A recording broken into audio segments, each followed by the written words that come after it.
Welcome to the Kino Cave and happy St. Patrick's Day to all of you across the world. I hope that you all have a enjoyable St. Patrick's Day. If you're going to drink, do it responsibly, please. In case any of you haven't figured out by now, I am Irish, so obviously St. Patrick's Day is kind of a big deal over here. Today, I have brought 2 episodes of Family Guy to discuss the Irish representation, because who else to talk about Irish representation in media than an Irish person?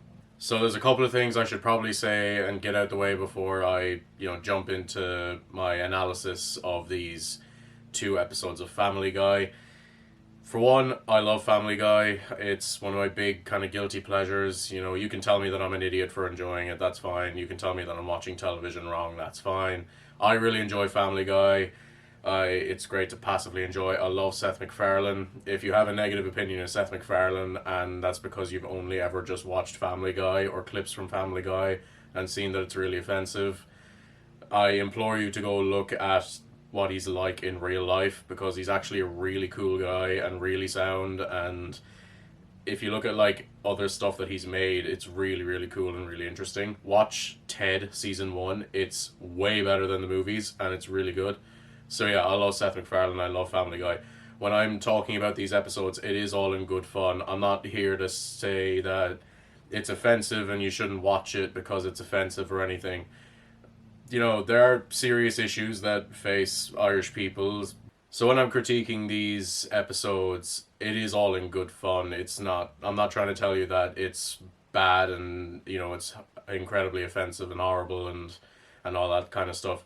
There is stuff out there that's like that. There's a lot of views upheld by specifically English and American people that are very harmful, but I don't want to get into that today. I'm not really that type of person on YouTube. I'm not a very serious person. I like to just have fun critiquing and analyzing media, and this is all in good fun, really. I'm going to touch on some aspects that aren't great, but this is all in good fun. I do still enjoy these episodes of Family Guy, but I'm aware that Family Guy is a show that's intended to sort of offend nobody by offending everybody. It's one of those kinds of shows. The idea is that it's not targeting its comedy at the expense of any one type of person. So getting into Peter Griffin, husband, father, brother. Now, the Irish stuff in this is not even the most offensive stuff in this episode, because this episode has a lot to say about like black culture and slavery and that, and I'm not going to talk about that because I do not have the authority to talk about that subject matter with any kind of actual authority.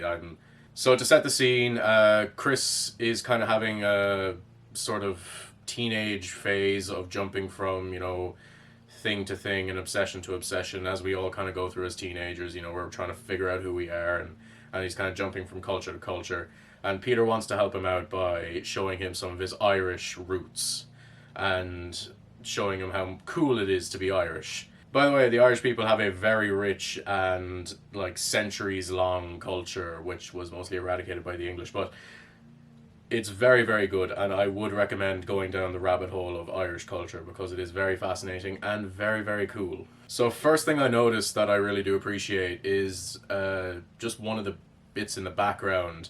It has the map of Ireland. There's nothing on it, but it's just like the shape of the country, and it's got era written on it, which is, it's spelled wrong, but it is the Irish name for Ireland, the country, which I found very, very cool. There's errors in it, but kudos for putting in more effort than absolutely none. Okay, on to the first and one of the most offensive things about these 2 episodes. The Day in the Life of an Irishman exhibit at this museum. But the Day in the Life of the Irishman exhibit at this museum is an Irish guy at a pub. He drinks a pint and then slaps his wife. And there's a lot to get into with this, and I'm going to try and stay kind of positive, and I'm not going to get into the awful, horrible aspects of our history and that, because again, I just don't want to get into it here. I'll touch on it just in terms of how it's represented in these episodes, but yes, we have a reputation for being big drinkers. It's kind of not really founded that much anymore. It's kind of just a passive thing. We don't like reward someone for drinking a lot or anything like that. At least not anymore. What I found between these two episodes, a lot of the stereotypes and reputations that it's representing is stuff from like 50 years ago or even earlier than that. On a whole, this stuff really doesn't happen that much anymore, or at the very least, it's not that common. At least, not any more common than it is anywhere else in the world. Then there's an exhibit called A Day in the Life of the Irish Woman, which is a depiction of a woman kneeling down and praying, and then she flips onto her back and gives birth immediately. Which, again, is a pretty offensive stereotype. However, I will say it is more accurate, unfortunately. I'll get into this more in the Peter's Two Dads episode, but the Irish have a very founded reputation for treating women very poorly, and a lot to do with how the church treated people, and the sort of chokehold that it had over society as a whole. So, yes, obviously, like, prayer was a big thing, and it is still pretty common here, although not nearly to the same extent as it was maybe 30 or 40 or 50 years ago. Again, this kind of stuff would have been very accurate 50 years ago when you couldn't mention it, and now it's just being mentioned now when it's not that common anymore.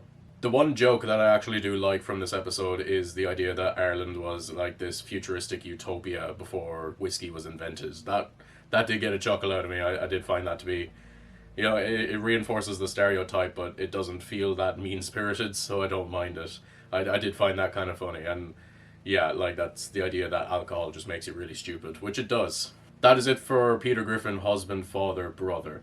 But in terms of how it represents Irish culture, some of it is pretty bad, some of it is actually not terrible. But anyway, on to the season 5 episode, I think it was, Peter's Two Dads. So again, this all comes in at the last 8 minutes of the episode. Peter finds out that his father wasn't actually his father. He confronts his mother about it, and she says that before giving birth to Peter, she went on holiday in Ireland and met a man named Mickey McFinnigan. So straight off the bat, Mickey and Mick are pretty common names here. McFinnigan is not really a name. Like, that's not a thing here. Finnegan isn't really a thing. It's a very much like kind of anglicized kind of thing, and very much like an American thing. It's not really that common a name here. I don't think I've ever met a single person in this country named Finnegan. One joke that did get me pretty good was right before Peter and Brian leave for Ireland. A line that Peter says is, "Somewhere in the great land of Ireland is a big fat bastard who looks like me." That line got me. It's not really got anything to do with Ireland other than calling it great, which it is. Ireland is great now. not much then. But yeah, I really enjoyed that line. That was a very good, very funny line. I do find this episode very funny, even though some of it is very out of date. So going straight to the plane being called Jet Green, which obviously is a name that had a lot of thought put into it. Although one thing I will say is that does look like the design of the plane in that shot looks a lot like an actual brand of planes that we have in Ireland called Aer Lingus, which is kind of like the more expensive version of our shitty airline Ryanair. So shout out to Aer Lingus for being good but too expensive, and shout out to Ryanair for being cheap and nasty. We love you both.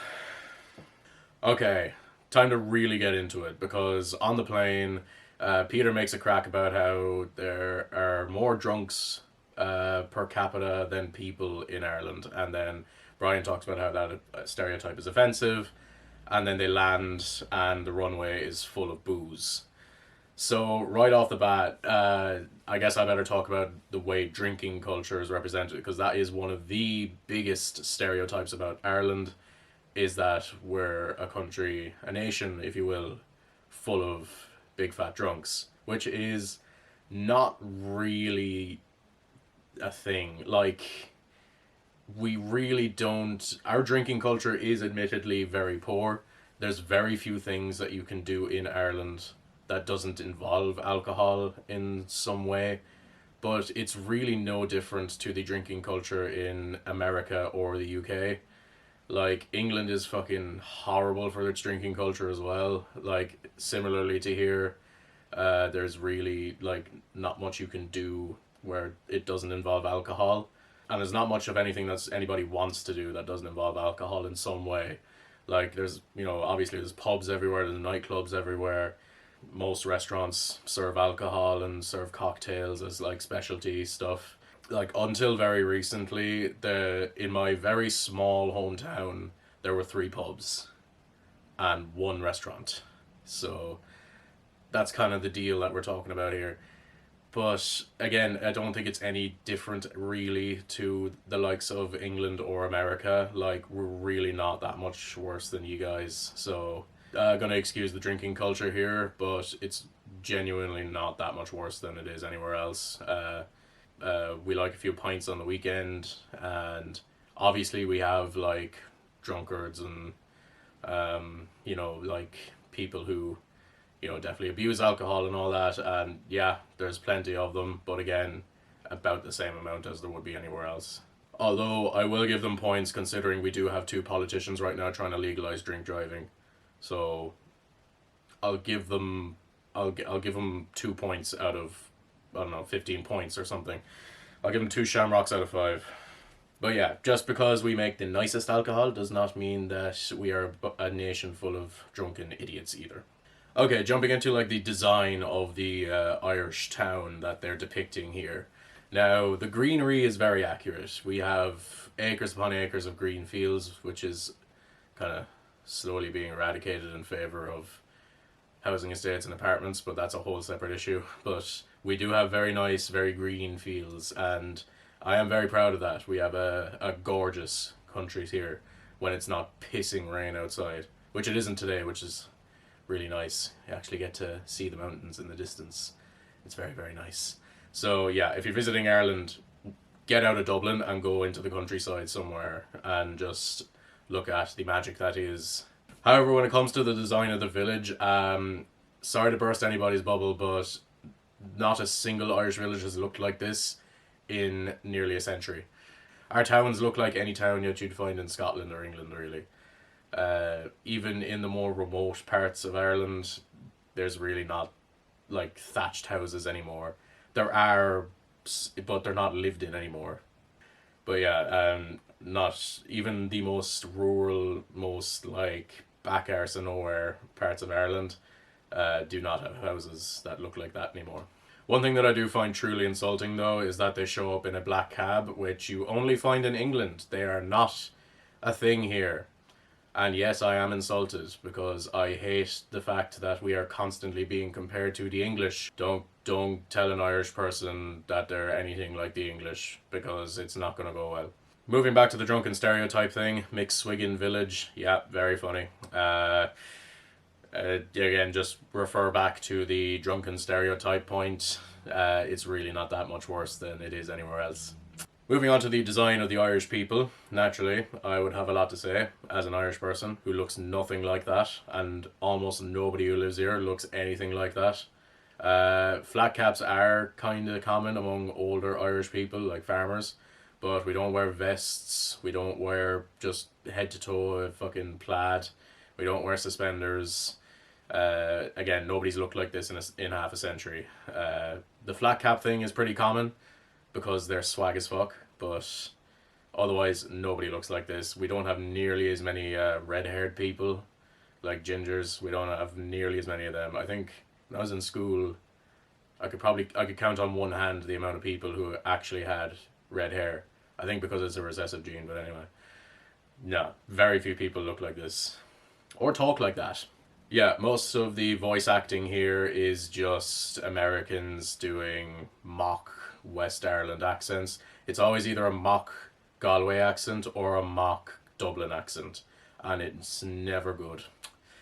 But I'll forgive it because look, it's an episode of Family Guy. Like as I said at the beginning, I'm just poking fun and just kind of examining this. Like I'm not really taking any of this that seriously. Of course, they're not going to get a genuine Irish actor to come in and do a parody of their own accent.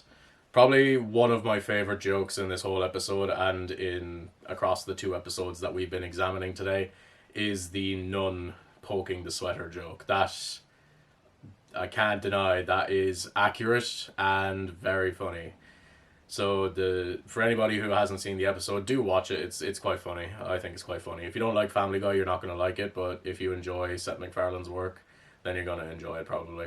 And if you're Irish, I think you will find some humor in it. But the joke is that one of the Irish guys says that we have sweaters so thick that even the boniest fingered nun couldn't poke through it.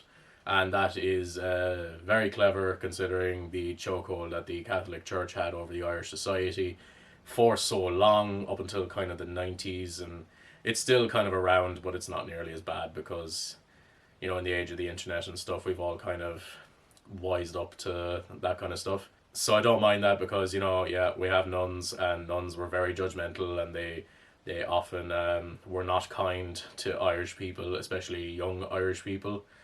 And we do make some top tier jumpers. And yes, they're called jumpers, not sweaters. Sweaters is stupid. Jumpers. Next poor taste joke, Wifey McBeaty's Tavern. Again, I touched on this already, but yeah, notoriously Irish society has not been kind to women. Again, largely due to the whole Catholic Church thing and how women were kind of oppressed because of that and all that. Yeah, that is a genuine issue. With the drunken thing, I can kind of hand wave it away because it's really not that much worse than anywhere else in the world. But the way that the Irish have treated women up until very recently is not great. We're very much behind the times on that kind of thing. But thankfully, it is getting a lot better, slowly but surely. We're catching up to the rest of the world. So, yeah. It's a very poor taste joke, and it is a joke that kind of makes me feel sick, but I guess I can't really fault them either because it is highlighting a genuine issue. Something that I am kind of passionate about as well is the design of the Irish bar, and I'm not going to keep saying the name of it because, yeah. But the Irish bar, it's fine. It's very clearly just, well, what if the drunken clam from, most episodes of the show, well, what if that was a shed instead and it was painted green? I'm less critical of that because it's animation. Like, you're just going to draw a generic bar and then give it some Irish twists. So yeah, I don't mind it so much. It's fine. I would be more critical of live action Irish bar sets, and I'm very critical of Irish bars that aren't actually in Ireland. I don't know, are there any Irish bars in Ireland that try to be like Irish bars? But I'd be more critical of Irish bars in the likes of America, England, or other parts of Europe because they often try to capture the spirit with none of the character. But that's a whole other topic of conversation. Maybe if I ever do like vlogging videos when I, go on holidays and stuff, I can talk about that. But for right now, yeah, I have no notes really, except for one, because there's one frame where there's like these two crossed golf clubs, I think, in the background, and I'm almost certain they're golf clubs, but I think they're also kind of like they saw what hurling was and didn't know what it was and just thought it was weird golf. Because again, I won't get into this too much because I will start ranting, but hurling is like our most popular sport. You have a long stick with a flat piece at the end, and you hit a ball with it and send it upfield, and you try to score points and goals by sending it either over the goalpost or into the goalpost. And I think that's the idea of this frame. I'm nitpicking this way too much, but I'm already down the rabbit hole, so who gives a fuck? Because I think hurleys look like almost, like, barely like golf clubs. That this is what they were trying to do here. This is just an observation I had because, again, I'm down the rabbit hole already. Okay, the town drunk thing I do kind of find offensive. Like, again, all in good fun and all that, but the idea that the most celebrated man in the town is the, like, town drunk it's never really been a thing here. Like, again, drinking culture is pretty bad here, but it's never really been that celebrated, and especially when someone is like so hopelessly addicted to alcohol that they're the town drunk. It's never really been portrayed as a positive thing here. Like, obviously I've seen stuff like this happen in Ireland and like in, the more rural parts of Ireland. It's never really something that anybody celebrates or finds funny or enjoyable. Like, we like a few pints and we like, to have a bit of crack after a few pints and all that kind of thing, but if someone's being labelled the town drunk, then that's a very, very bad sign. Also, because I'm from Cork, I'm going to talk about the County Cork joke, because fuck you, Dublin's a shithole, real capital forever, insulting my county. So, on to Seth MacFarlane's voice acting. Now, I think Seth MacFarlane is a terrific voice actor. I think the fact that he voices Peter, Brian, Stewie, Quagmire, and I think Tom Tucker and Seamus, the fact that he can do all those different kinds of voices is very impressive. His Irish Peter Griffin is not great, but I will give him a pass because he's trying to do a New England accent, which is not an accent that he has, and then he's also trying to do an Irish accent on top of that, which, yeah, I mean, that's you can't really expect anyone to try and do that. Although I do love how he voices O'Brien, the sheep, because he's just doing his regular voice when he does Brian. So it'd be very easy to just slip into an Irish accent with that one, and it's not bad. I will give him, it is not bad, and that might be my favorite joke in the whole episode is O'Brien the sheep and his version of Brian's catchphrase, "Whose leg do you have to hump to get a pint of Guinness around here?" is a very, very good joke. I really enjoy that one. Also, the idea of saying anything, slapping the table and laughing is not really a thing here either. Like, the Irish are hilarious people. Like, I've long said that we have the best comedians, but yeah, slapping the table is nothing. Like, you need to tell a joke. You need to put more work in than that. Also, I feel like I have to say this because if I don't, people will genuinely think it. The line, as we say in Ireland, "let's drink until the alcohol in our liver kills us," or something like that. Yeah, no one's ever said anything like that in this country. I'm sure that Americans have watched that and gone, "Oh, they must say that in Ireland. I must say that when I go to Ireland." Do not say that when you go to Ireland. It's no one's gonna find it funny. Also, drinking competitions aren't really a thing here either. There'd be drinking games, but they'd be no different to the drinking games that you would have anywhere else in the world. There's no such real thing as like the game of drink, where you just drink the other person under the table. Like, it happens, but it's not a thing. Like, it's not a common thing. I wouldn't try challenging anybody to anything like that because you're just going to get weird looks. Now, I know I probably should be offended by the song, but I kind of like the song. It's not bad. It's, very obvious, like, a piss take of, like, Irish trad, but I don't know. I think it's okay. It's pretty funny, and it's not like horribly offensive either. I do love the line, "We don't tan well," because we don't. Irish people, if there's one stereotype that is true, it's that Irish people do not tan very well.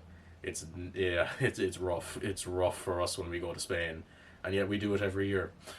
So that was my analysis of the Irish representation in Family Guy. Naturally, a lot of it is very untrue and very outdated, but it's fun regardless, and I hope you had fun, hearing me go on about it, and I really hope that, you've found value in this, and that maybe you've learned something, and maybe now if you ever plan on visiting Ireland, maybe you're a bit more educated now and know more about what to expect, and maybe what to say and what not to say. And I'll just give you a couple of heads up just to finish off the video. Never walk into an Irish bar in Ireland and order a car bomb. It's a very offensive name for a drink, so do not ask for it. It will result in you getting weird looks and possibly getting shouted at.